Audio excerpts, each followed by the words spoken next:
নমস্কার বন্ধু, তোমরা অনেকেই কমেন্ট করেছো যে তোমাদের পার্টনার তোমাদেরকে আর আগের মতো করে ভ্যালু দিচ্ছে না, তোমাদের সাথে কথা বলছে না। তোমরা জানতে চেয়েছো কি করলে ভালো হয়, কি করলে তোমাদের পার্টনার তোমাদের সাথে আগের মতো করে কথা বলবে, আগের মতো ভালোবাসবে। দেখো বন্ধু, আজকে যে কথাটি বলতে যাব শুধুমাত্র একটি পন্থা অবলম্বন করলেই হবে। মানে কথাটি খুবই গুরুত্বপূর্ণ কথা, যা সম্পূর্ণ নির্ভর করবে তোমার উপর। কথাটিকে তুমি তাচ্ছিল্য মনে করো না, যে হ্যাঁ বললো তাই এটা করে কোনো লাভ নেই, এরকম মনে করো না। মানে তুচ্ছ তাচ্ছিল্য করবে, তাহলে কিন্তু সমস্যা তোমারই হবে। কথাটি ছোট, কিন্তু এর গুরুত্ব অপরিসীম, যা টোটালি ডিপেন্ড করবে তোমার উপর। দেখো, পার্টনার তোমাকে ইগনোর করছে, পার্টনার তোমার সাথে কথা বলছে না, পার্টনার তোমাকে ভ্যালু দিচ্ছে না, এগুলোর তো নিশ্চয়ই কোনো না কোনো কারণ থাকে। নাকি উইদাউট রিজন এগুলো হয়ে যায়? কোনো কারণ ছাড়াই হয়ে যায় এগুলো? না, কোনো কারণ ছাড়াই কার্য ঘটে না। কার্য ঘটতে গেলে একটা না একটা কারণ লাগবেই। তাই আজকের যে কথাটি বলবো, সেই কথাটি যদি তুমি ঠিকঠাকভাবে পালন করতে না পারো, তাহলে কিন্তু হবে না। সমস্ত কিছু, আমি বারবার কথাটি বলছি, সমস্ত কিছু নির্ভর করবে তোমার উপর। আজকের এই ভিডিওটির কথায় আছে না, নিজে ঠিক তো জগৎ ঠিক। তোমাকে যদি এটা না করাতে পারো বা না করো এখনও, তাহলে হয়তো পরবর্তী সময়ে তোমাকে তোমার পার্টনার আরও গুরুত্ব দেবে না, তোমাদের সম্পর্কটা পুরোপুরি খারাপ হয়ে যাবে। যারা সম্পর্কে আছো, যাদের সম্পর্কে কোনো সমস্যা হয়নি, তারাও এটা জেনে নাও, এতে করে তোমার ভ্যালু সবসময় পার্টনারের চোখে হাই থাকবে। দেখো বন্ধুরা, ইগনোর, অবহেলা, পাত্তা না দেওয়া, কথা না বলা, এগুলো কিন্তু মানে স্লো পয়জনের মতো কাজ করে। তোমাকে ধীরে ধীরে তিলে তিলে শেষ করে দেবে। হ্যাঁ কি না? যারা এই সিচুয়েশনে পড়েছো, তারাই জানো এর যে ব্যথা কত গভীরে গিয়ে পৌঁছেছে। তোমরা কি করো? পার্টনারকে তোমরা ব্লেম করা শুরু করেছো এখন, যে কেন কথা বলছো না, কেন আমাকে ভ্যালু দিচ্ছ না, কেন তোমার কি সময় হয় না আমাকে একবার কল করার? তোমাকে আমি এসএমএসের পর এসএমএস করে যাচ্ছি, তবুও তুমি একটা রিপ্লাই করছো না। ব্লেম তো করো, করো না? কত মনের মধ্যে কত অশান্তি সৃষ্টি হয়েছে, অস্থির হয়ে উঠেছো তুমি। তোমার ইচ্ছে করে যে তোমার পার্টনারকে তুমি সামনে বসিয়ে তাকে তুমি অনেক বকাঝকা করবে, অনেক তুমি তোমার মনের ব্যথাগুলো তার সাথে শেয়ার করবে। তোমার জন্য আমি এত কষ্ট পেয়েছি, এত দুঃখ তোমার জন্য পাই, সবসময় তুমি কি একবারও দেখো না আমাকে, একবারও বুঝতে পারো না আমাকে? ইচ্ছা হয় না বলার এগুলো? তোমাদের ইচ্ছে হচ্ছে বলার এগুলো?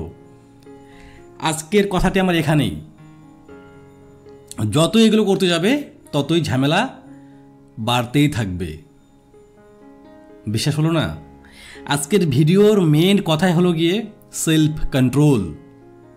সেলফ কন্ট্রোল যদি তুমি না করতে পারো, তাহলে কিন্তু তোমার সমস্যা ধীরে ধীরে বাড়তেই শুরু করবে। আমি জাস্ট কয়েকটা এক্সাম্পল দিয়ে বলছি। তোমার পার্টনার হয়তো কোনো কারণবশত ব্যস্ত হয়ে গেছে। মনে করো তুমি কি করছো, তাকে মানে একটার পর একটা কল করে যাচ্ছ, এসএমএস করে যাচ্ছ।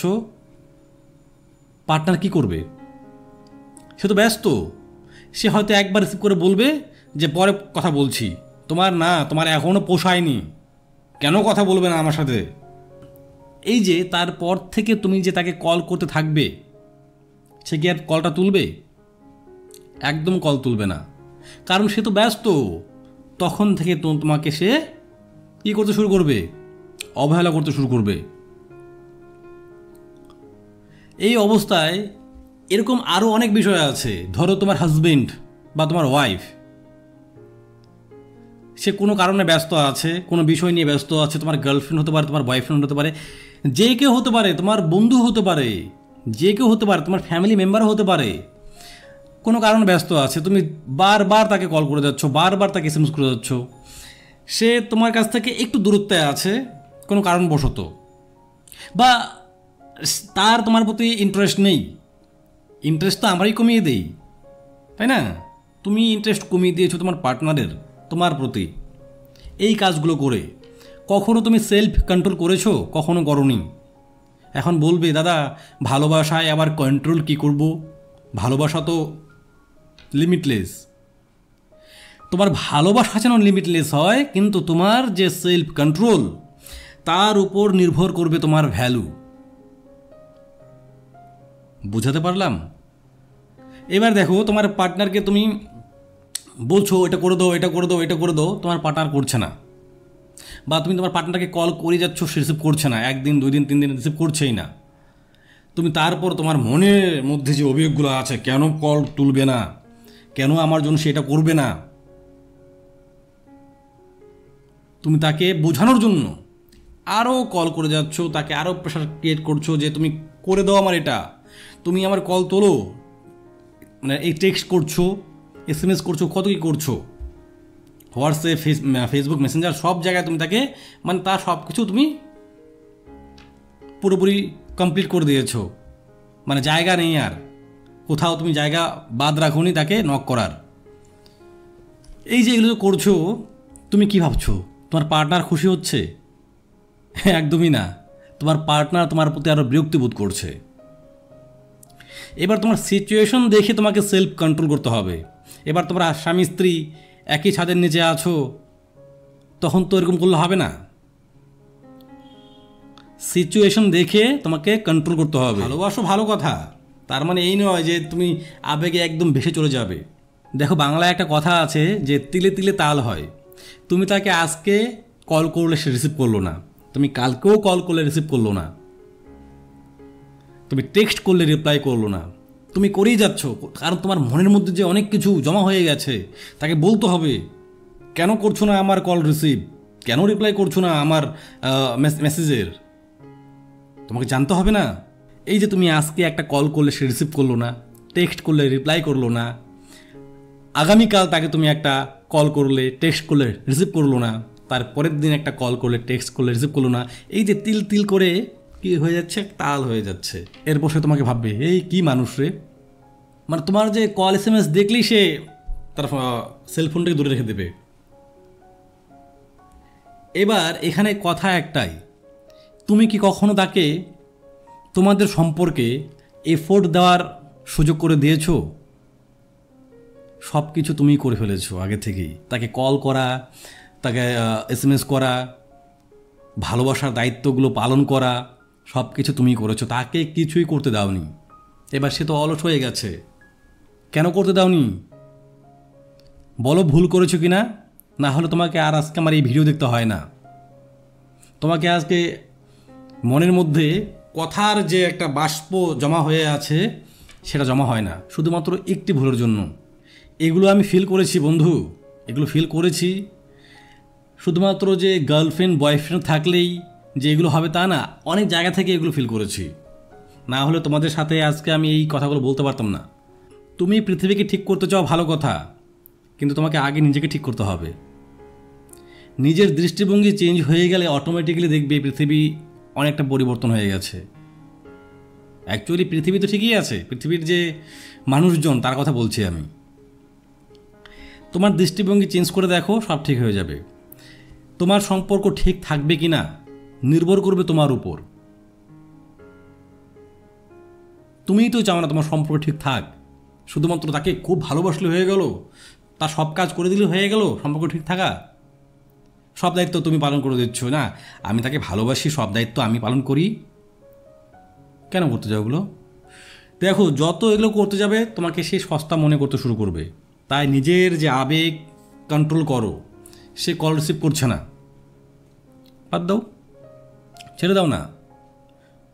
তাকে বুঝতে দাও যে তুমিও মানুষ, তোমারও একটা ভ্যালু আছে, তোমারও একটা ব্যক্তিত্ব আছে। তুমি একদিন কল করলে না তো, তুমি একদিন কল করলে সে রিসিভ করলো না তো, ছেড়ে দাও, ছেড়ে দাও, ওখানে ছেড়ে দাও। কারণ সে কিন্তু সারা দিনে হোক বা রাতে হোক বা পরের দিনে হোক, তোমার যে মিসড কলটা হয়ে আছে বা তোমার যে টেক্সট মেসেজটা তার সেলফোনে গিয়ে আছে, সে কিন্তু দেখবেই। দেখেও যদি তোমাকে সে কল করার প্রয়োজন মনে না করে, তাহলে তো এখানে করার কিছুই নেই আর। আছে? তুমি তাকে আবার কল করছো, সে কি ফোন রিসিভ করবে, কল রিসিভ করবে? তোমার কি মনে হচ্ছে? তুমি ভাবছো না না একবার দেখেনি, হয়তো ভুলে গেছে, আরেকবার করি। ঠিক আছে, করলে তুমি, সে কথা বলে কেটে দেবে, কারণ তোমাদের সম্পর্কে তো সমস্যা শুরু হয়ে গেছে। কথা বলবে কি, হ্যাঁ একটু ব্যস্ত আছে, তোমাকে পরে কল করে নিচ্ছি। তারপরে সে আবার আগের মতো শুরু করবে। তুমি কল করবে, রিসিভ করবে না, সে আবার ভুলে যাবে, তুমি তাকে আবার মনে করিয়ে দেবে। ছেড়ে দেবো না বন্ধু, এখানে স্টপ করো একটু, তাকে একটু স্পেস দাও, তুমি একটু স্পেস নাও, তাকে বুঝতে দাও, তোমার অনুপস্থিতি তাকে বুঝতে দাও। 1-2 দিনে মানুষ অনুপস্থিতি বুঝতে পারে না, যখন সে তোমার অনুপস্থিতি বুঝতে পারবে তখনই সে তোমাকে কল করবে।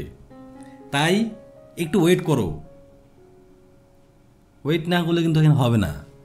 এটাকে বলা হয় সেলফ কন্ট্রোল। নিজেকে একটু আঁকড়ে ধরো, নিজের আবেগগুলোকে না বহিঃপ্রকাশ করতে যেও না। যতই তুমি তাকে কল করবে, যতই তাকে বলবে এগুলো কথা যে কেন কল করছো না, সে কিন্তু স্ট্রং হয়ে যাবে ইমোশনালি দিক দিয়ে, আর তুমি কিন্তু তার সামনে ইমোশনালি দুর্বল হয়ে পড়লে। আরও বোঝানোর প্রয়োজন আছে এখানে, আরও বলার প্রয়োজন আছে? একদমই নেই। তাই এখন থেকেই নিজের ভ্যালুটাকে ইনক্রিজ করা শুরু করো।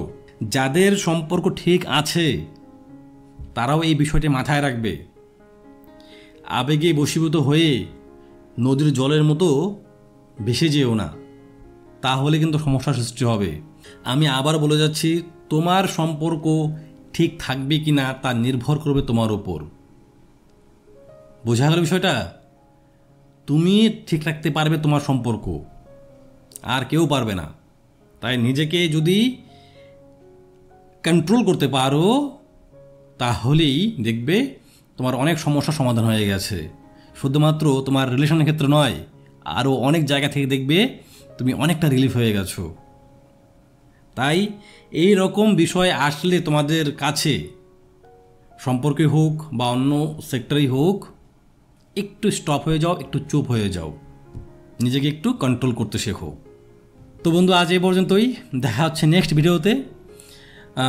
যারা চ্যানেলটি দেখছো তারা কিন্তু অবশ্যই চ্যানেলটি সাবস্ক্রাইব করে যেও, একটু লাইক করে যেও, আর যাদের যে সমস্যা আছে তারা কমেন্টে অবশ্যই লিখে যেও। আমি কিন্তু সবারই কমেন্টের রিপ্লাই দেব ভিডিওর মাধ্যমে। আমি কিন্তু সবার কমেন্টই পড়ি। আমি ওই কমেন্টে লেখার চাইতে আমার ভিডিওর মাধ্যমে রিপ্লাই করাটা বেস্ট মনে হচ্ছে। তাই আমি ওয়েট করি একটু, একই রকম কমেন্ট যদি অনেকগুলো হয়ে যায় তখনই আমি সেটার রিপ্লাই করার চেষ্টা করি বা রিপ্লাই করেও দিই ভিডিওর মাধ্যমে। ধন্যবাদ।